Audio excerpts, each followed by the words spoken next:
Hey, everybody. Rob Dwar, Vice President of the Minnesota. We have got some exciting news from the Minnesota State Supreme Court, and I will get you updated here briefly. Let some other people filter in. Please do type. Let me know where you're watching from, what app you're watching on. We're multi-streaming to different platforms here, and it's always helpful to know where people are seeing us from. So go drop a comment in, and I will get going shortly. So been quite an interesting wait on this one. We've been waiting over a year for the Supreme Court opinion to come down, and it finally has. So we will get going shortly. We've got nobody important watching from Lakeville. Looks like he's over on X. Good to see you there. Let me know if you can hear me all right too. I'm in the office trying to keep things quieter here.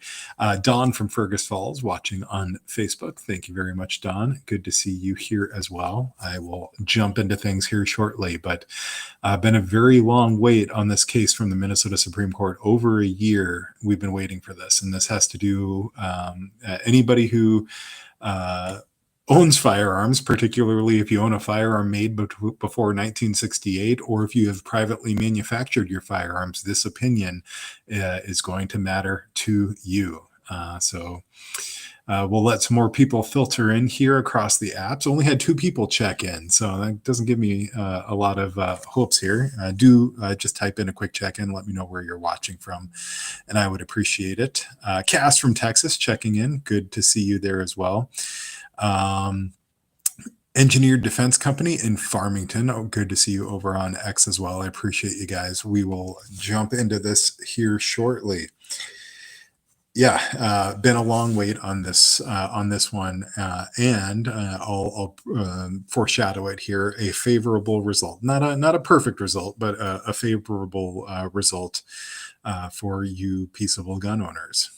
Do let me know if you can hear me okay too. I'm not using any external microphones or anything. I wasn't set up for going live. I was doing some other work, and this caught me by surprise, but I wanted to come live and share the news with you guys. So do let me know where you're watching from, and I will get into it here shortly. Anyway, it's been on another matter while we're waiting for people to filter in before I get to the big news. We did just have a hearing last week regarding our lawsuit against the state for the Omnibus bill. And we will have some more updates on there soon. We do expect that the district court will issue their ruling. I'm cautiously optimistic that we will get a favorable ruling, at least as far as the issues that we're concerned about. Not overly concerned about, of course, we wanted to take down the whole Omnibus bill. That was always a big ask and something that we would like to see done, just given the nature of how it was passed. And then we will we'll take what we can get, but I am cautiously optimistic about a victory as far as our claims there. NASCAR Kelly says she can hear me. That is good to know. And Sarah Walker's mom, she's watching from work, finally stopped crying, and that's good. And I'll let you know shortly whether those are tears of joy or tears of sorrow here. But I appreciate you guys checking in. So what we have here is the Minnesota Supreme Court just issued their opinion in State v. Vagle. And that had to do with a case that was very closely tied to something that we've been working on with Walker Anderson, who is Sarah's son. Who's in the comments right now on Facebook, and it had to do with whether Minnesota's law about the serialization requirement for firearms was constitutional. Now, what happened in State v. Veagel is very similar to what happened with Walker Anderson, is that the state saw a privately manufactured firearm, so a polymer 80 or something along those lines, and decided merely because it didn't have a serial number, it violated this section of Minnesota law. And the section of Minnesota law is not very clear. It's under a section called obliteration of serial number. And basically, it makes it a crime to obliterate a serial number on a firearm or to possess a firearm without a serial number, and then has some references to federal law.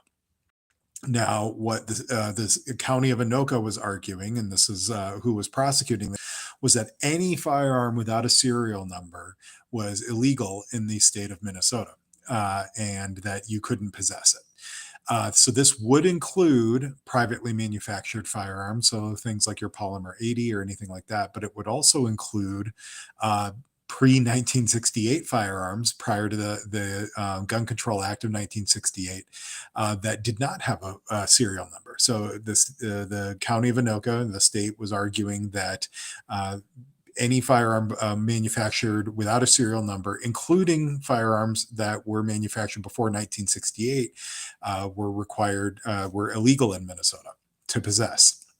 And what's particularly interesting about this, and this was brought up in the case, we brought it up in Walker's case, along with his attorney Blair Nelson. He made this argument that hey, the state itself, the DNR, auctions off firearms without serial numbers. And so this put this into this really weird area where the state's arguing that any firearm without a serial number is illegal, yet you have all of these instances where firearms don't require serial numbers at the federal level that would potentially be illegal, even though the statute's only reference to serial numbers and what a serial number is references the serial numbers. All right, so there's the groundwork. Now, what did the Supreme Court decide? The Supreme Court of Minnesota decided that the law is unconstitutional because it is vague. So that provision means that it is unconstitutional to enforce that provision against people who have privately manufactured firearms. So that means if you've got a privately manufactured firearm, it is legal. You don't have to put a serial number on it, at least under the current regime. Now, what it didn't strike down the whole statute because there are some reasonable interpretations. Now, if you have a firearm that is required to be registered at the federal level, so NFA firearms, so if you're thinking short-barreled shotguns, short-barreled rifles, things like that, machine guns, all of those are still required to be federal registered at the federal level. So if you possess one of those without a serial number, you can be charged under this statute. But what it doesn't apply to, and what the Supreme Court held today, is that it does not apply to firearms that are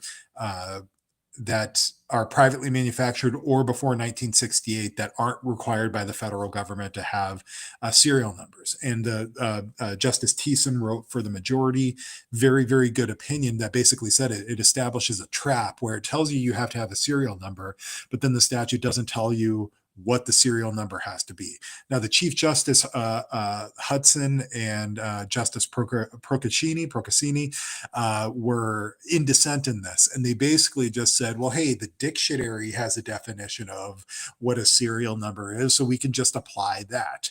And that just puts you in this really ridiculous standpoint. And Justice Thiessen points this out in his argument that you could literally just take a Sharpie and write number 123 on your firearm and meet the qualifications of the statute. But then he points out that, well, what good does that do if law enforcement finds a statute or a firearm with a serial number 123, put a permanent marker on it? What good does that do? It of course serves no legitimate purpose, and so it just kind of fails just a rational basis review of the statute, of the policy. He also points out that they went and they dug into the historical record when this was debated, and the author of this particular bill was asked, does this apply to pre-1968 firearms that don't require a serial number? And the author of the bill said no. So legislative intent can come in to sort of fill in the gaps about whether or not this was meant to be covered. And so that the Chief Justice and Justice Procaccini's dissent fails on those other points, that you can go with a dictionary definition, but if it falls into a trap that you have no mechanism of complying with it, and then even applying that definition just creates a useless scenario that provides no government purpose, no rational purpose, the statute has to fail. And so it did. Very, very happy. They were tears of joy for Sarah. I'm sure Blair will be moving to have Walker's case dismissed in light of this finding, and it should be done expeditiously.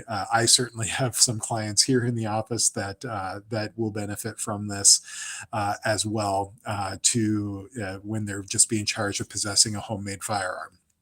So what could happen next? So right now this has been reversed and remanded. Essentially, this charge is going to have to be dropped because there is no way for it to be applied. The Supreme Court's holding is precedential, so that means anybody who has been charged with pending charges or is going to be charged with future charges can't be charged under the statute merely for possessing a firearm without a serial number, as long as it's not an NFA regulated firearm. And then, hopefully that gives some relief. So I'm very happy for Sarah and Walker and their whole family. This has been a long nightmare for them. Walker has family in Canada. He has not even been able to go into Canada because he can't go into Canada with pending felony charges. That's interesting. And I hope that this gets resolved quickly so that Walker can go back to visiting his family in Canada. So very happy for them, and we'll definitely be there along the way to help them. We've been helping out every way that we can with their family. And Sarah, this is really good news, and I'm very happy for you and for everybody who's been wrongfully tangled up by this statute. What else could happen? The legislature could choose to address this and try to pass a statute that requires some sort of serialization scheme. I don't see that going very far with the current legislative makeup, but it is an election year, and I guess it'll be an election year next cycle with that, and a new legislature could always try to pick this up. We will be fighting any attempts at this. I'm sure the attempts will come. I'm sure that your typical band of suspects are drafting legislation right now to try to fix this loophole that they're going to call it. We will be there every step of the way to fight it. And I don't see it having much of a chance, but you never know.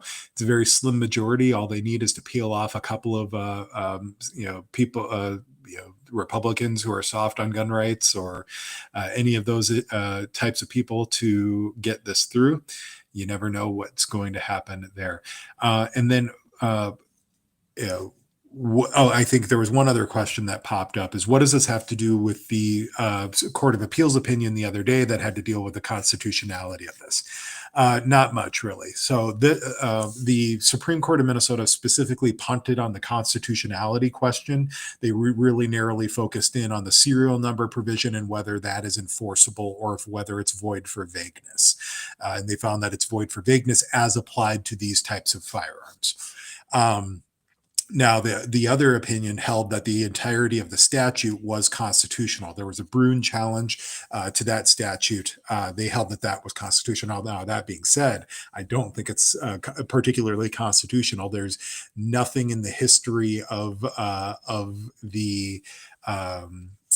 the United States that required firearms at the time of the founding or at the time of the 14th Amendment required firearms to be serialized. So I think there is still a viable challenge, and this could go up to the Supreme Court on those grounds. But the Court of Appeals just held the statute as constitutional. What the Supreme Court of Minnesota did in this case and said that it is not constitutional because of vagueness when applied to privately manufactured firearms and firearms manufactured before 1968. There's a little bit of a difference there as far as the angle of which these cases were attacked. So this one doesn't have much of an interference on the other one, other than the fact that the individual who was charged in that case that did go before the Court of Appeals might have actually grounds to have that charge expunged, which might give him some standing issues if he was to try to challenge it to the Supreme Court of Minnesota. But we will cross that bridge when we get there. That is being handled by the appellate public defender's office, and I have offered my support on that case. And moving forward, the one that just went before the Court of Appeals, State v. Jones, I think it is, and we will see when we get there. Feel free to drop any questions that you guys have. I haven't seen any comments or any chats here for a little bit, so I don't know if my chats are not showing up, or if you guys are just staying quiet and taking in the good news. Let me see what we've got here. Yeah, I don't see any new comments or anything. So if you do have any questions about this opinion, I'll hang out for a little bit, but I just wanted to give you guys the breaking news of this opinion. Once again, for those just tuning in, the Minnesota Supreme Court just released an opinion after 1 year of waiting in State v. Vagle, which held that the restrictions on the prohibition on possessing a firearm without a serial number in Minnesota are unconstitutional when they're applied to privately manufactured firearms and firearms manufactured before 1968. So that means that if you own a firearm that is not a NFA required firearm, so if somebody has a privately manufactured firearm that's a fully automatic, that would not be covered by this, because that means that it is still required to be registered by the federal government and therefore subject to this statute. But if it is not a firearm that is regulated by the NFA, so short-barreled rifle, short-barrel shotgun, machine guns, things like that, then it does not need to be serialized in Minnesota. Now, if you remove a serial number, if you obliterate it, if you alter it, you can be charged under the statute. This only applies ostensibly to people who privately manufacture lawful firearms that are not required to be registered by the NFA, people who own firearms manufactured before 1968 that don't have a serial number, family heirlooms, and things like that. You're good to go. You cannot be charged under the statute. So very, very good news. Exciting to hear. I'll hang out just about 2 more minutes here. I see a few people are taking in the good news. Cass has a question. Is there a maximum amount of time they have to release the decision, or can they sit on it for years? So the Court of Appeals has a very brief window that they have to release an opinion. The Supreme Court has no such restrictions. So they could literally sit on it as long as they want. They can sit on it as long as they want, and they don't have to release an opinion. So it has been over a year on this one. There's really nothing that anybody can do to force them to enter an opinion. So I hope that answers your question, Cass. Engineered Defense Company says that his grandpa's 1937 Winchester is safe. That is good to hear. Yes, it would have been a shame to have to be forced to deface such a beautiful piece of history with some ugly serial number. That would have been good. Gus Pollock, the good news is that the Supreme Court just released their opinion in State v. Veagel, saying that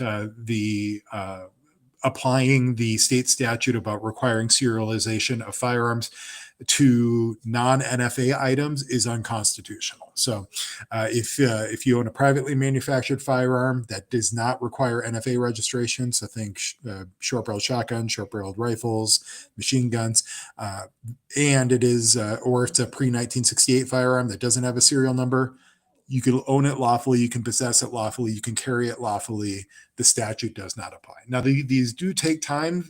This does take time to filter down to different law enforcement agencies and things like that. Our previous recommendation in this was for you to either bury it somewhere, keep it out of state, whatever, or serialize the firearm just to that you individually don't get caught up in this. But now you can go and recover those firearms from the bottom of whatever lake they were at. You can go get them out of that safe deposit box in Wisconsin. You can build them if you want. They are perfectly legal here in the state of Minnesota. Now, again, as I was saying, this does take time to filter down. Not every law enforcement officer keeps up with breaking Supreme Court news. So if you do, get seen carrying one of these, that you still could face the possibility of arrest. You should be a quick turnaround and release, but don't expect every law enforcement officer in the state to know what you guys know now, because they're probably not watching this live stream and aren't keeping up on the latest breaking news. But this is big news. Everybody, I'm very glad for Sarah Fogris and Walker Anderson.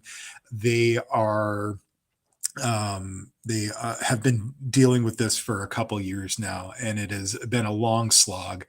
And very thankful that Walker's long state induced nightmare is over, and that the Supreme Court, very surprisingly, and Justice Thiessen asked some very tough questions during the oral arguments, and he really dug in on this issue. And I was expecting that he was going to not go along with the regime.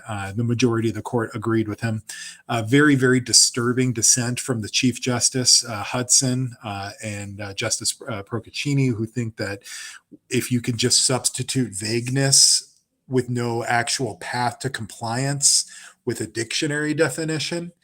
So let's just say that we took that argument, that you take the dictionary definition of serial number and apply it. You don't need the federal definition of a serial number. You still need to know, how can you lawfully get a serial number on that. So if you have a firearm without a serial number, you bring it to the gun shop. You've now transported an illegal firearm in violation of Minnesota statute. There's no amnesty in there for getting it serialized. There's no thing saying, if you serialize it yourself, here's where the serial number has to be. It has to be etched in. It can't be drawn on. It has to be etched in X amount deep. All of these things that were left completely vague, the Chief Justice and Justice Procaccini were perfectly content just leaving in there, leaving law-abiding gun owners hanging in the wind, because they didn't etch in or take a Sharpie and write 1, 2, 3 on their firearm, which served no legitimate government interest whatsoever, no rational basis to have a firearm number that you manufactured yourself, that you etched in a serial number to. Like, what good does that do if that gun gets used in a crime? They're not going to be able to trace it back and say, oh yep, that gun was manufactured by John Smith out in his garage. It made no sense. The dissent made no sense, and it's very, very disheartening. But Justice Thiessen wrote a really, really excellent opinion, did a deep dive, and just applied just kind of the common sense lens to it.